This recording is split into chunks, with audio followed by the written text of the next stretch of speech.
Hello, good morning dear student. आज का जो हमारा टॉपिक है एक हम लोग बनाते हैं magnetism and magnetism and magnetism and वाइटर में क्या है। मैटर हमारे पास चाहे वो सॉलिड है, चाहे लिक्विड है, चाहे वो गैस है, उसमें मैग्नेटिक इफेक्ट क्या उसमें मैग्नेटिक इफेक्ट होता है। यही है मैग्नेटिक इफेक्ट है उन सभी सब्सटेंसेस में, that is called magnetism. Magnetism है, मैग्नेटिक इफेक्ट है इसमें मैग्नेट। तो इसमें सबसे पहले जो हम स्टडी करते हैं वो करते हैं मैग्नेट गैस। इसका जो नेचुरल फॉर्मूला है वो है Fe3 आयरन ऑक्साइड। मैग्नेट के बारे में जो स्टडी किया गया था, अलग अलग थ्योरीज बनाई गई है मैग्नेट्स के बारे में, लेकिन जो थ्योरी है वो इस बात को कहती है कि हमारे पास का जो मैग्नेट था वो हमें जो थैलस ऑफ मिलेटस था, एक ह्यूमन था, फिलोसफर हम कह सकते हैं, वो फिलोसफर कहीं घूमने के लिए गया, मैग्नीशिया डिस्ट्रिक्ट में गया था। वहाँ पे उसे ब्लैक स्टोन्स मिला, उस ब्लैक स्टोन्स को लेकर वो घर पर आ गया और उस ब्लैक स्टोन्स को लेकर उसने कुछ आयरन के रख दिया और रखने के बाद उसने देखा कि आयरन के जो टुकड़े थे उस ब्लैक स्टोन्स के साथ अट्रैक्ट हो गए। इसका मतलब उसमें कुछ मैग्नेटिक प्रॉपर्टी थी, मैग्नीशिया डिस्ट्रिक्ट में मिला था, इसलिए उसका नाम क्या रखते हैं मैग्नेट। मैग्नेट को जो स्टार्टिंग में मतलब हमें अर्थ से मिलता है वो नेचुरल मैग्नेट मिलता है। अब ये नेचुरल मैग्नेट हमारे पास है और नेचुरल मैग्नेट को हम पावर देके स्ट्रॉन्ग करके उसे लेबोरेटरी के अंदर प्यूरिफिकेशन करने के बाद में हम आर्टिफिशियल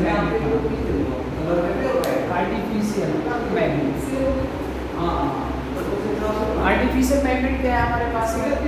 आर्टिफिशियल मैग्नेट हमारे पास, जैसे हम सिंपल सा एक एग्जांपल ले लेते हैं, बार मैग्नेट है, नॉर्थ पोल हो गया, ये क्या हो गया south pole. North pole south pole ये हमारे पास एक बार मैग्नेट हो गया है। इसके अलावा बार मैग्नेट से हम फोर्स को मैग्नेट भी बना लेते हैं।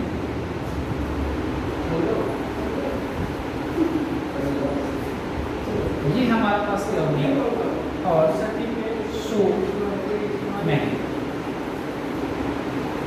तो जो आर्टिफिशियल मैग्नेट होते हैं उनकी जो पावर होती है अट्रैक्शन या रिपल्सन करने की जो प्रॉपर्टी होती है वो कंपेयर दैट नेचुरल मैग्नेट से क्या होती है, ज़्यादा होती है।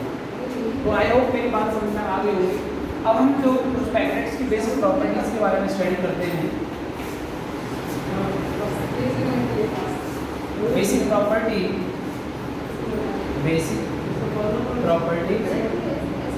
Of magnet. Basic property of magnet में सबसे पहली जो प्रॉपर्टी है वो प्रॉपर्टी है अट्रैक्टिव प्रॉपर्टी। ये अट्रैक्टिव प्रॉपर्टी हमारे पास है। और अट्रैक्टिव प्रॉपर्टी क्या है हमारे पास में कि मैग्नेट को लेते हैं, bar magnet soft iron pieces के पास रखते हैं, सॉफ्ट आयरन पीसेस पर क्या हो जाता है अट्रैक्शन आ जाते हैं, क्योंकि सॉफ्ट आयरन पीसेस हमारे पास फेरोमैग्नेटिक सब्सटेंस है। फेरोमैग्नेटिक सब्सटेंस हमारे पास चाहे वो डायमैग्नेटिक सब्सटेंस या पैरामैग्नेटिक सब्सटेंस है, उसके कंपेयरिंग देखना उनकी जो अट्रैक्शन पावर है वो ज़्यादा होती है। तो सॉफ्ट आयरन को जब हम मैग्नेट के पास में रखते हैं तो ये हमारे पास क्या होता है अट्रैक्टिव प्रॉपर्टी। सेकेंड प्रॉपर्टी हमारे पास क्या होता है डायरेक्टिव प्रॉपर्टी।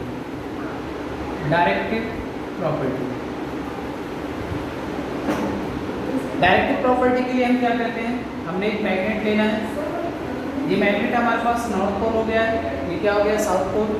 नॉर्थ और साउथ को जो मिलाता है, एक लाइन बनाता है, इस एक्सिस को हम कहते हैं मैग्नेटिक एक्सिस। ये हमारे पास मैग्नेटिक एक्सिस हो गया है और इस मैग्नेटिक एक्सिस की जो परपेंडिकुलर है, राइट एंगल से परपेंडिकुलर है, वो हमारे पास होता है मैग्नेटिक इक्वेटर। ये मैग्नेटिक इक्वेटर है। अब हम क्या करते हैं, एक एक्सिस होता है, इस एक्सिस का नाम रख दिया हमने NG और इसका नाम रख दिया हमने SG। ये जियोग्राफिक नॉर्थ है, ये जियोग्राफिक साउथ। हम क्या करते हैं, स्पून लेते हैं, स्पून में थ्रेड को बांध कर मैग्नेट को हैंग करते हैं। तो मैग्नेट स्टार्टिंग में क्या करता है, इस तरह से रोटेशन करता है। जिस एक्सिस के अलावा वो रोटेशन करता है, डायरेक्ट जिस एक्सिस के अलावा में वो आया that is called geographic axis. ये जियोग्राफिक एक्सिस था जो डायरेक्ट इसके अलाउ में वो आ गया, that is called the directive property. Magnet instantly जिस एक्सिस को उसने पकड़ लिया, that is called directive property. Third property हमारे पास अगर हम डिस्कशन करते हैं, थर्ड प्रॉपर्टी क्या है हमारे पास बच्चा पार्टी? थर्ड प्रॉपर्टी है कि magnet do not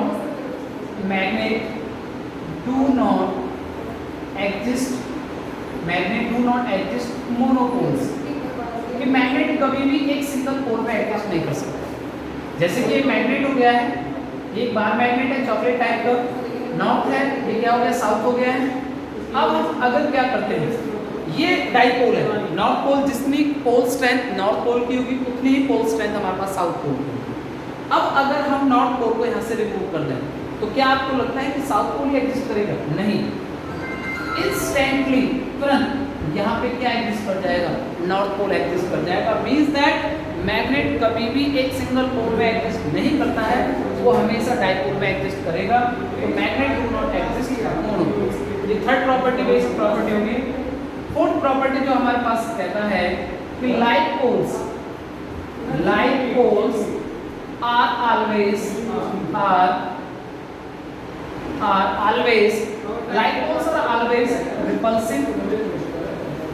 repulsive and unlike poles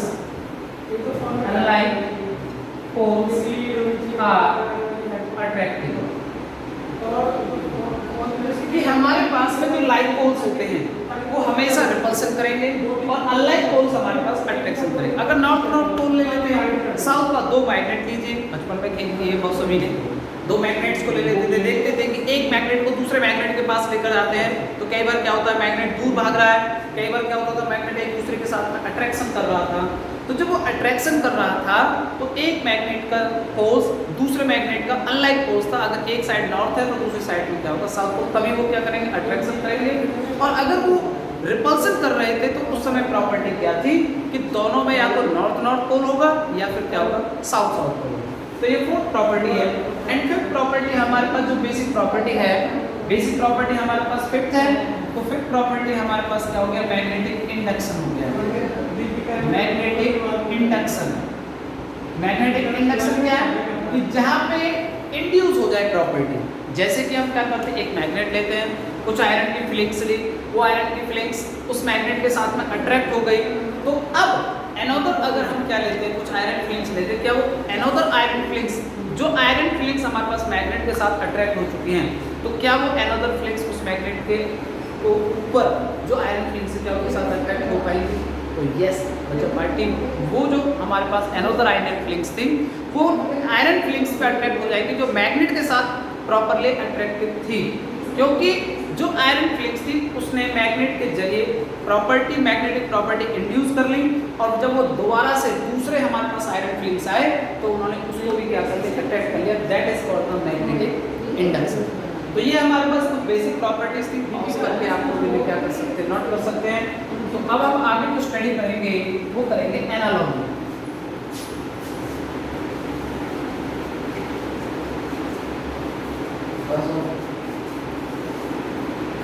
तो बच्चा पार्टी हमारे पास अब जो आगे हम स्टडी करेंगे वो करेंगे एनालॉजी। और एनालॉजी में हम जो डिफरेंस करेंगे वो एक इलेक्ट्रिक फील्ड और एक होगा हमारे पास में मैग्नेटिक फील्ड। अगर मैं इलेक्ट्रिक फील्ड के बारे में बात करूं तो पहला हमारे पास एनालॉजी इस बात को कहता है कि electric field due to a point charge. जो इलेक्ट्रिक फील्ड होता है एक पर्टिकुलर पॉइंट चार्ज के लिए होता है और इलेक्ट्रिक फील्ड का जो फॉर्मूला है वो बराबर रहेगा फोर्स अपॉन में चार्ज। यहाँ पर जो फोर्स है, फोर्स हमारे पास क्या होगा 1/4 pi epsilon not Q and Q upon में R स्क्वायर। ये Q नीचे आ गया तो Q से Q कैंसिल हो गया, तो इलेक्ट्रिक फील्ड बराबर हो गया 1/4 pi epsilon not Q upon R square. ये इलेक्ट्रिक फील्ड है, हम इसे इस तरह से, ये पूरा कांस्टेंट वैल्यू है K Q अपॉन में R स्क्वायर। तो यहाँ पर जो K की वैल्यू है वो कितना रहेगा 9 ये कांस्टेंट वैल्यू है। तो ये इलेक्ट्रिक फील्ड का पॉइंट चार्ज के लिए था। अगर मैं मैग्नेटिक फील्ड की बात करूं तो मैग्नेटिक फील्ड जो हमारे पास रहेगा, magnetic field due to monopoles. जो मैग्नेटिक फील्ड होगा वो मोनोपोल्स के लिए होगा। मैग्नेटिक फील्ड जो मैग्नेट है वो हमारे पास में डाइपोल के साथ एग्जिस्ट कर सकता है, लेकिन मोनोपोल्स एग्जिस्ट नहीं करेगा, लेकिन मैग्नेटिक फील्ड क्रिएट हो सकती है। अब मैग्नेटिक फील्ड एक नॉर्थ पोल या साउथ पोल के लिए, क्योंकि दोनों के हमारे पास जो पोल स्ट्रेंथ है वो इक्वल है, तो उसके लिए हम क्या करते हैं कि हमने मैग्नेटिक फील्ड को लेना है। मैग्नेटिक फील्ड यहाँ पे इलेक्ट्रिक फील्ड को E से डिनोट किया है, तो मैग्नेटिक फील्ड को किससे डिनोट किया जाएगा? B से। यहाँ पे F/Q था, यहाँ पे एक सिंगल चार्ज की बात किया था हमने, लेकिन यहाँ पे मोनोपोल क्या हो गया हमारे पास M, क्योंकि एक पोल स्ट्रेंथ किसी भी north pole pole strength M होगी, साउथ पोल की पोल स्ट्रेंथ M होगी, दोनों की पोल स्ट्रेंथ इक्वल होती है, तो F/M हो गया।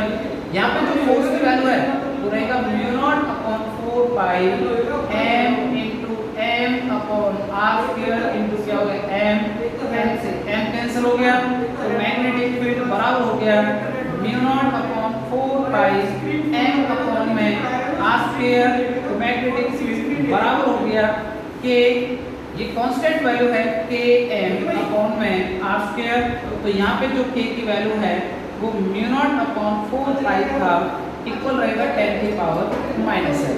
तो बच्चा पार्टी आप देख लो, यहाँ पे चार्ज की बात की गई है, यहाँ पे पोल स्ट्रेंथ की बात की गई है, या इलेक्ट्रिक फील्ड था या मैग्नेटिक फील्ड है, दोनों का रिलेशन कहीं ना कहीं एक जैसा दिखाई दे रहा है।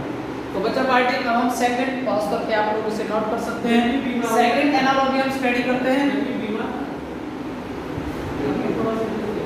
अब हमारे पास सेकंड एनालॉजी है, तो सेकंड एनालॉजी इस बात को कहता है हमारे पास में कि हमारे पास जो डाइपोल मोमेंट था, इलेक्ट्रिक डाइपोल मोमेंट, वो P इक्वल टू था Q into 2A। Electric dipole moment is denoted by small p। Capital P होगा तो पोलराइजेशन डेंसिटी बन जाएगा आगे चलकर, लेकिन स्मॉल p है, इलेक्ट्रिक डाइपोल मोमेंट था Q into 2A। 2A क्या है हमारे पास? Length of dipole. Means that ये हमने -q चार्ज ले लिया है, ये हमने +q चार्ज ले लिया है, इन दोनों के बीच की जो डिस्टेंस है वो 2a है, और इसकी जो डायरेक्शन होगी इलेक्ट्रिक डाइपोल मोमेंट की वो -q से लेकर +q तक होगी। लेकिन magnetic field dipole, magnetic field के अंदर जो डाइपोल मोमेंट होगा, magnetic dipole moment is denoted by capital M। It is a vector quantity, तो कैपिटल M इक्वल हो जाएगा M into में 2L। M क्या है? Small m pole strength, 2L क्या है हमारे पास में? Length of dipole, capital M क्या है? Magnetic dipole moment. तो यहाँ से नेगेटिव चार्ज, यहाँ पे नेगेटिव चार्ज था तो साउथ पोल इंडिकेट करता है नेगेटिव को, पॉजिटिव चार्ज यानी कि नॉर्थ पोल को इंडिकेट करेगा। इन दोनों के बीच की जो डिस्टेंस होगी वो 2L होगा, और यहाँ पे जो डायरेक्शन होगी वो साउथ टू नॉर्थ के बीच में। ये सेकंड एनालॉजी था। अगर मैं थर्ड एनालॉजी के बारे में बात करता हूँ तो बच्चा पार्टी थर्ड एनालॉजी होगा टाउ। टाउ इक्वल टू हो जाएगा PE sin थीटा। अगर आप फोर्स निकालते हो एक मैग डाइपोल को, अगर आप इलेक्ट्रिक फील्ड के अंदर रखते हो, यूनिफॉर्म इलेक्ट्रिक फील्ड के, तो वहाँ पे जो टाउ फोर्स प्रोड्यूस होगा वो PE sin थीटा होगा। लेकिन मैग्नेटिक फील्ड के अंदर वही टाउ क्या बन जाएगा? वही टाउ बन जाएगा, P की जगह क्या आ जाएगा? M, इलेक्ट्रिक फील्ड की जगह B इंटू क्या हो जाएगा? sin theta. Fourth property, fourth हमारे पास क्या स्टडी करते हैं? अगर हम यहाँ पे टाउ निकाला है तो अगर पोटेंशियल एनर्जी निकालें तो पोटेंशियल एनर्जी हो जाएगा -PE cos theta. Exactly fourth analogy magnetic field में जो एनर्जी होगी पोटेंशियल एनर्जी वो बराबर होगा -KMB cos थीटा। तो बच्चा पार्टी आपने देखा एनालॉजी में कि इलेक्ट्रिक फील्ड और मैग्नेटिक फील्ड में कोई ज़्यादा डिफरेंस नहीं था, वो एक दूसरे को बिल्कुल मैच कर रहे थे, कि रिजल्ट मैच कर रहे हैं। आने वाले जो टॉपिक्स होंगे, जैसे आपने इलेक्ट्रिक फील्ड एक्सियल लाइन के लिए, इक्वेटोरियल लाइन के लिए जो आपने कैलकुलेशन किया था, एग्जैक्टली बिल्कुल सेम एज दैट ऐसे ही हमारे पास रिजल्ट्स होंगे आपके। उन रिजल्ट्स को आपको क्लियर करना है, उन रिजल्ट्स को देखना है। अगर किसी तरह के कोई डाउट्स होते हैं तो आप कमेंट बॉक्स में जाके हमें रिटर्न कर सकते हो, या फिर कोई अनदर टॉपिक है, चाहे वो यूनिट फर्स्ट से है या यूनिट सेकंड से है या यूनिट थर्ड का फर्स्ट लेसन है, उसमें से अगर कोई प्रॉब्लम है तो आप कमेंट बॉक्स में जाकर उस टॉपिक को लिख लीजिए। उस टॉपिक को लिखने के बाद में कमेंट बॉक्स में जाने के बाद में आप कमेंट बॉक्स में टॉपिक का नाम रिटर्न करें, मैं टॉपिक्स को क्लियर करूँगा। Okay, thank you so much.